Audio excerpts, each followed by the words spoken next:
right, next year I think I'm going to have to be the honorary guest. A once-in-a-lifetime experience. Fans are going wild. It's making sure that the ball has enough elevation to get through the uprights. And as for opposing players, this is a path they don't want to skate, as a sea of green awaits them on the other side of the glass. This sport is a variant of golf, which scores both on strokes played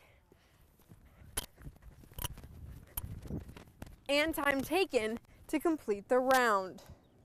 Now, the fans did their job here at home. The question was, could the Comets do theirs? Simple answer is yes. It's time to put away those winter hat and gloves and trade it in for that ball cap and baseball mitt. At 15 years old, I was worried about what I was doing for summer vacation. However, Coco Gauff has her sights on way bigger plans. Yeah, I got Adrian Peterson for $2. That's a steal. Wow. That's a hey, I told you to get him. He's going to be good. All right. And you weren't happy with that. All right, well, we're part of the strategy. That's all I want. Something weird happened. Cornerback Vontae Davis, he reportedly retired at halftime. Never heard of it. He put on clothes and left the stadium. And then also 2 in the third. What did you guys do better to kind of pick up the pace and win this game? We're already starting to see the impacts of that fatal accident involving Jim Boeheim. Jared Wells was born with cystic fibrosis, but over the last 5 years, he started to get really sick. I got really close a couple times that I was not even sure I was going to bounce back. It's quite frightening, and I never thought I would have to deal with it at that young of age. Jared won his battle and eventually went home. He's doing so well, his doctor cleared him to work out. Immediately told Vinny, he's like, all right, you want to go to the gym at 6 in the morning? I'm like, yeah, why not? Oh, it's changed his whole life. You know what I mean? Jared has more energy throughout the day now. He breathes a lot better, which is huge. So you're dreaming big, so what I guess is your goal?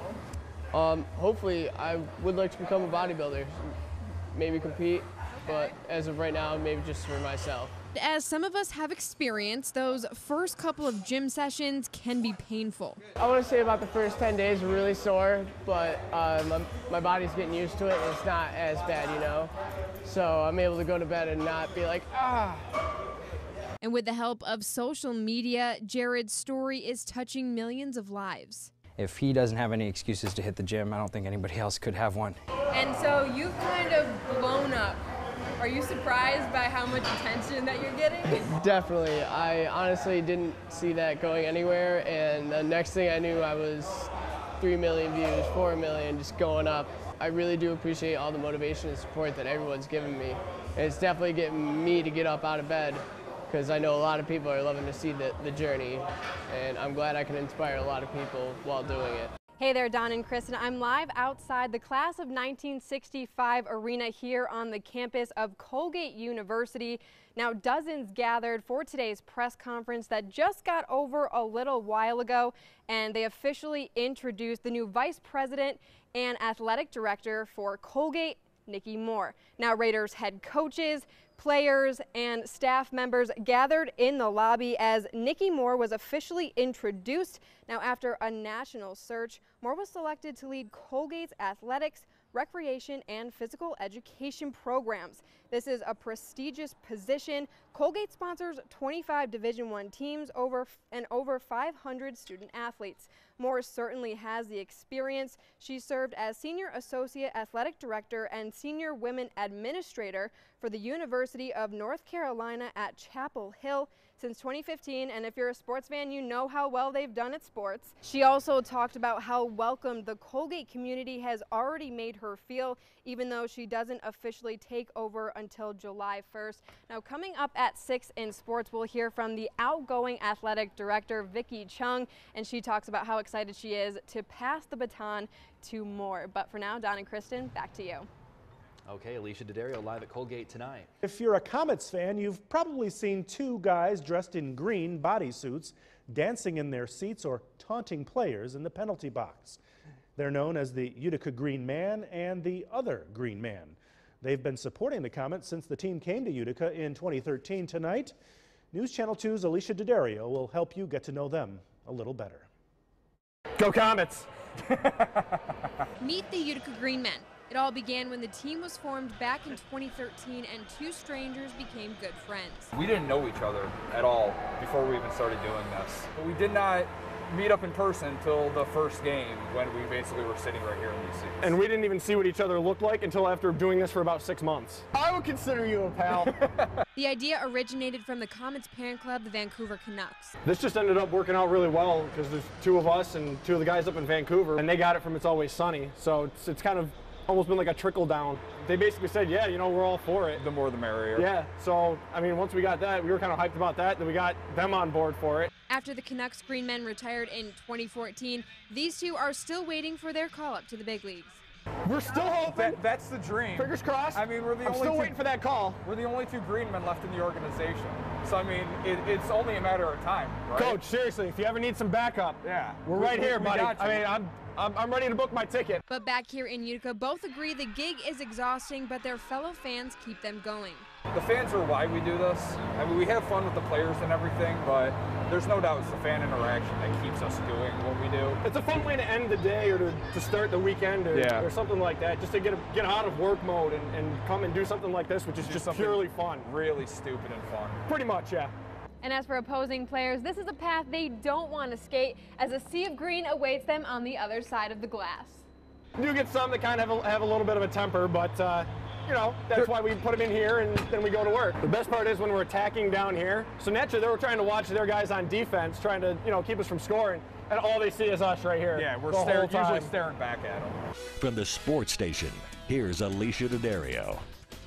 Good evening. As we know, the Boilermaker is a great community event, but not getting lost in the shuffle, there's also a competitive race aspect that always makes things interesting. Let's take a look at this year's group of elite runners to watch for. According to our race analyst Nate Getman, the men's elite field is thinner than in years past, so expect a smaller number of names to emerge. Last year's winner, Gabrielle Guillet, is the favorite to win Sunday's race.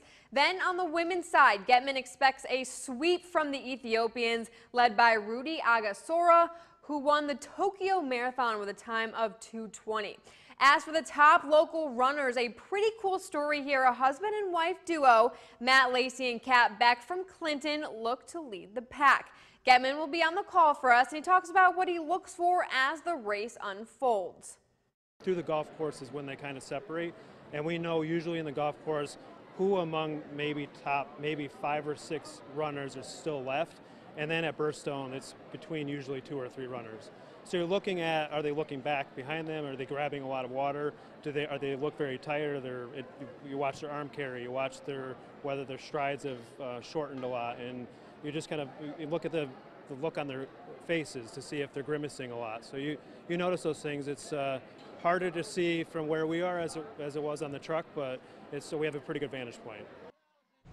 And as we've been saying, our Boilermaker coverage continues all weekend long. Back in April, we introduced you to the area's newest semi-pro football team, the Mohawk Valley Nighthawks. Well, tomorrow night is your opportunity to see the team yourself.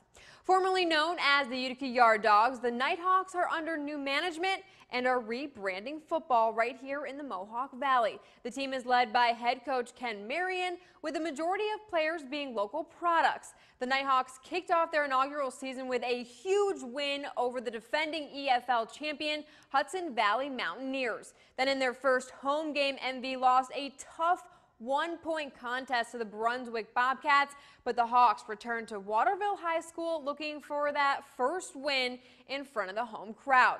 Overall, the season is going well, but the team understands it is a process.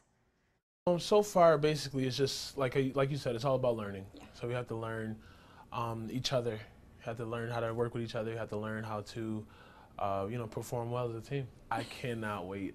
The fact that it's tomorrow and it's my first game since, 6 years since I played home. So this is like the first all over again, so I can't wait. Literally, I will get probably about an hour's sleep tonight. I will be pacing. I will be game planning in my head, going over all different scenarios. Because like we said, we're trying to put on a show. We want people to enjoy what we're doing. And you heard it right there. I know I'm looking forward to seeing the show they're talking about. The Nighthawks host the Charlotte Colonials tomorrow night, and that's going to be at Waterville High School. Kickoff is scheduled for 7 p.m. And I spent my Friday night at the Utica Rome Speedway watching talented racers from near and far hit the track. Many in attendance to see that number 14 car as former NASCAR star Tony Stewart made his return to the Mohawk Valley.